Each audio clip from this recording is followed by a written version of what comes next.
Hello, welcome to the first ever Periscope from Mio de Toilette, and I'm here in Les Senteurs at Seymour Place, which is London's best perfumery, and I'm here with Callum Langston Bolt and James Craven. Uh, Hello, and we're going to be talking now about perfumes for brides.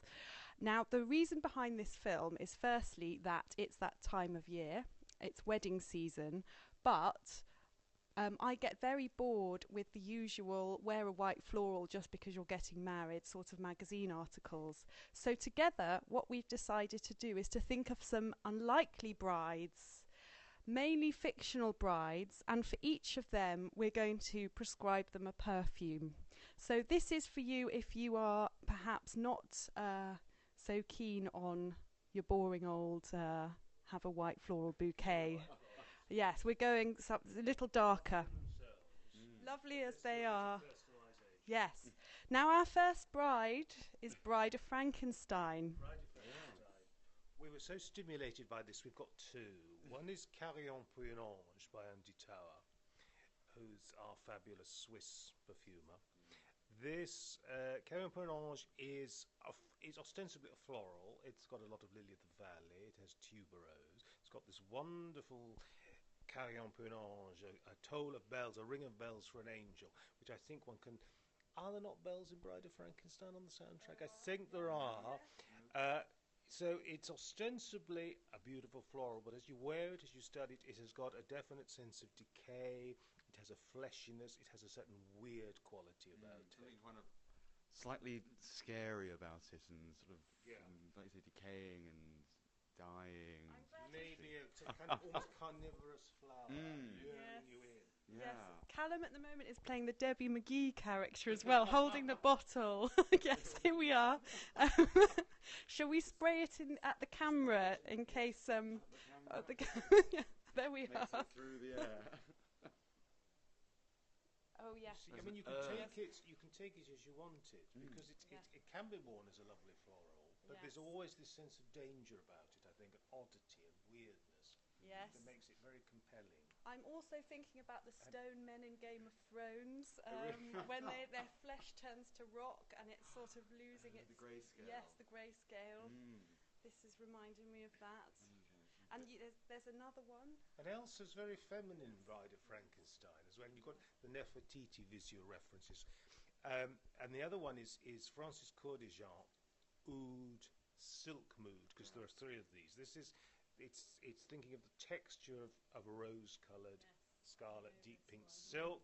You think of the robe of the bride streaming out. But oud in itself, I think, this magical, decayed wood resin.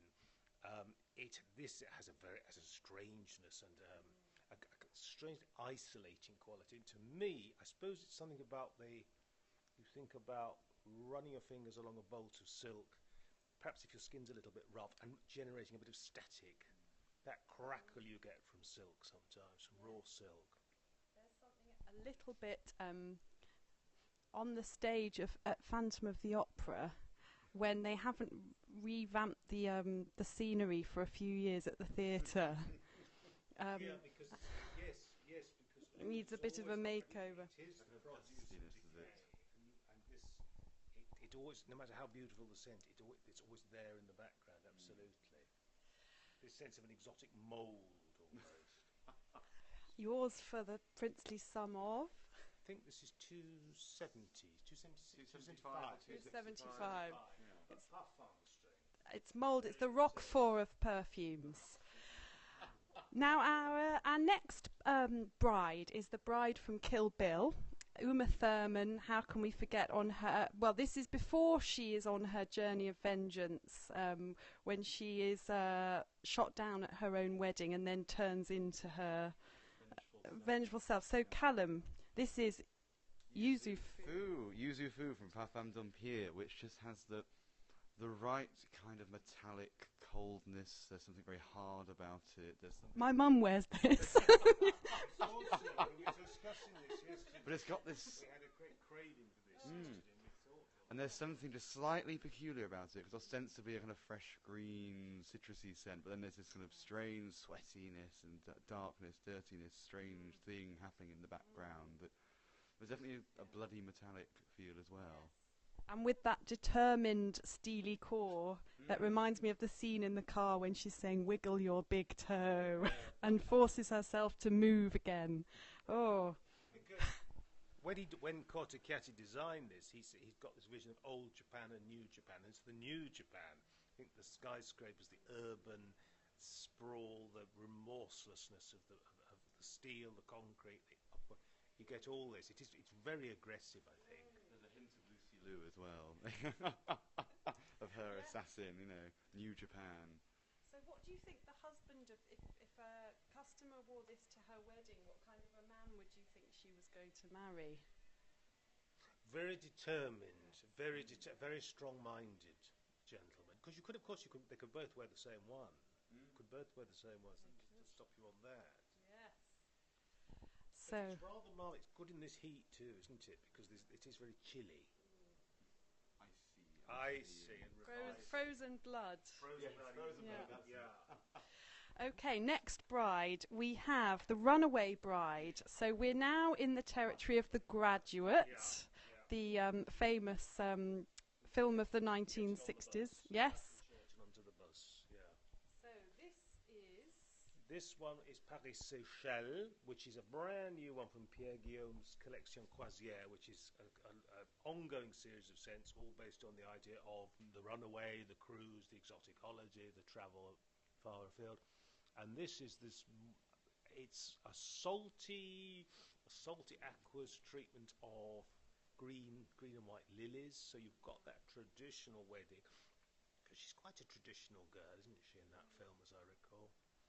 And so it's floral, but it's extremely modern. You've got the scent, you've got the warm breezes coming from the Seychelles, coming down the Seine in Paris. So you've got the hot and the cold, the salty and the pure.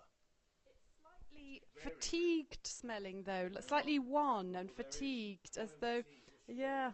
Well, she is, and at the end, when she finally goes off with him on the bus, and then there's that ambiguous ending where they're perhaps thinking, "What have we done?" Well, there is this dark smokiness in the base. It kind of comes with this sort of cigarettes and dust and smoke.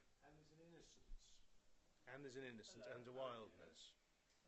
So I think it goes terrifically well. It's going from purity into something rather dangerous. So any runaway brides, this one's for you. Yes. The Eden paradise of the Seychelles into the decay of the West, and beyond. New one, isn't it? Yeah, it's brand new this summer, very popular. Hopefully everyone can hear us. This is the first Periscope, and we're hoping the microphone's working. So otherwise you've got a great mime display. Okay, next bride, we have the unhappy bride, the melancholic bride. This is Audrey Hepburn in Funny Face. This is another one of yours, Joe. We've gone back a century for this one. Caron's Narcisse Noir, the famous Black Narcissus, which has been current and intoxicating people for a century. In here you've got daffodils, jasmine, narcissi, of course, a great deal of musk, civet, vetiver, leather, hay notes. So again, you've got this kind of from innocence into tragedy. You've got the idea of a faded bridal crown of orange blossom, a little bit almost Miss Havishamy, you might say. Waxen, creamy flowers, and then this veil of these darker, dusty, luxurious, but essentially I think tragic draperies underneath this crown of flowers.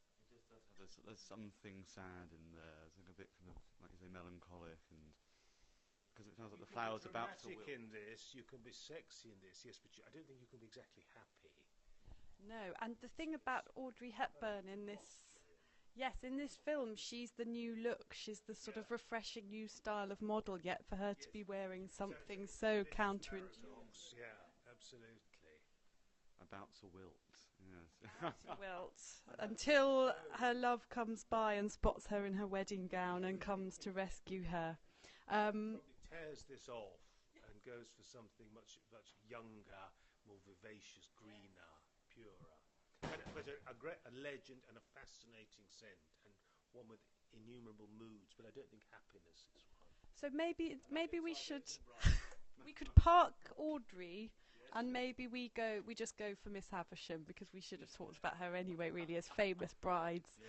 Anyway, so next up we have Vegas Bride. Maybe we can go into the realm of truth here and have Britney Spears.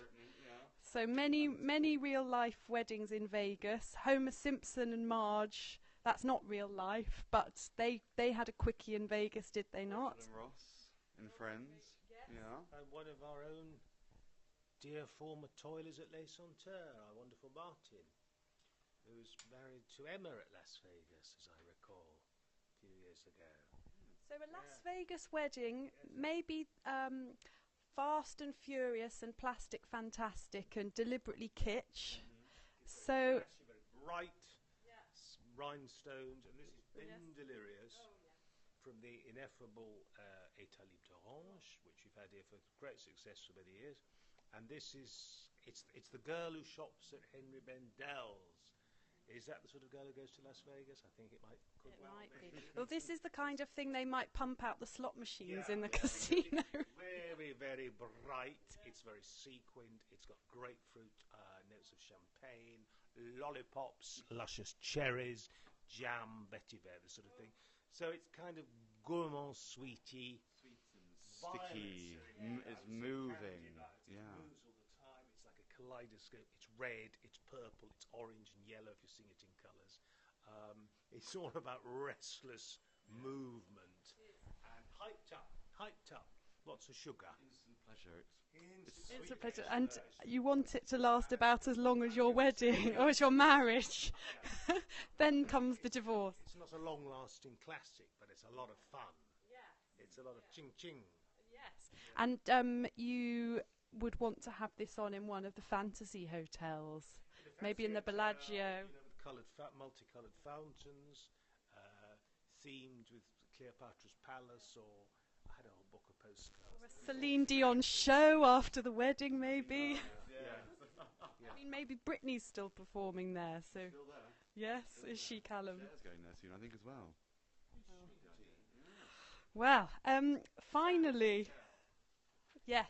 finally we have Shotgun Wedding Bride. Now this is in disgrace, perhaps a baby on the way, put together hastily, doesn't want to be too celebratory. What do we have for this? This? Well, we picked it for the name, exactly. I'll repeat that. Good Girl Gone Bad. So you get this, it's very witty, and I think it's very lovable, as I'm sure this poor girl is. So it's a great slightly, I don't think there's fruit in there, but you get this idea of apricot from the osmanthus. And also there's something quite wicked about apricots, isn't there? I mean, fruit, the hot forbidden fruit, the fall of Eve, that the skin of the golden skin of the apricot, which is so fleshy and tactile, the clefts in the apricot. So you get this fruitiness, you get the white traditional bridal flowers like ylang-ylang and jasmine and rose, and you get this rather bewitching stickiness, like something attracting night-fly insects. The moths. Remember the moths? Great big, yes, again, white. It's all white. We're back to white florals, but it's a wicked white floral. It was a naughty white. There's something very nice, sort of spicy and a bit dirty and a bit, Yes. And the... It's been lured into a trap and got embroiled in this thick stuff in the jam. Yes. Stuck in the jam. And Daddy's going to make you go through with it no matter what. Yeah. I can almost imagine those foam sweeties that look like a peach that you used to be able to get in Woolworths, or that you can get them at the cinema, that get stuck when you try and get your yes, and they kind of rattle. So it's a bit like this in a perfume. Good Girl Gone Bad. There's another one called In the City of Sin. It's Killian, by Killian these are. So it's quite a productive field. That could be the Macau wedding, maybe. Sex and seduction. It's good. I like it a lot. It's fun. It is fun. It livens up the the Presbyterianness of the wedding ceremony. So, well, what I could imagine a church in Kansas. Yeah. Oh, yes, okay. So, thank you. So that ends our whistle-stop tour into perfumes for unlikely brides. All of these scents are available at Les Senteurs. I often do events here. I'm sure if you follow me on Periscope, you'll know or follow Les Senteurs. We'll be back soon with more videos here, and tweet a theme. If you want us to do a theme, tell us and we'll do it. So thank you. Have a lovely weekend. Goodbye.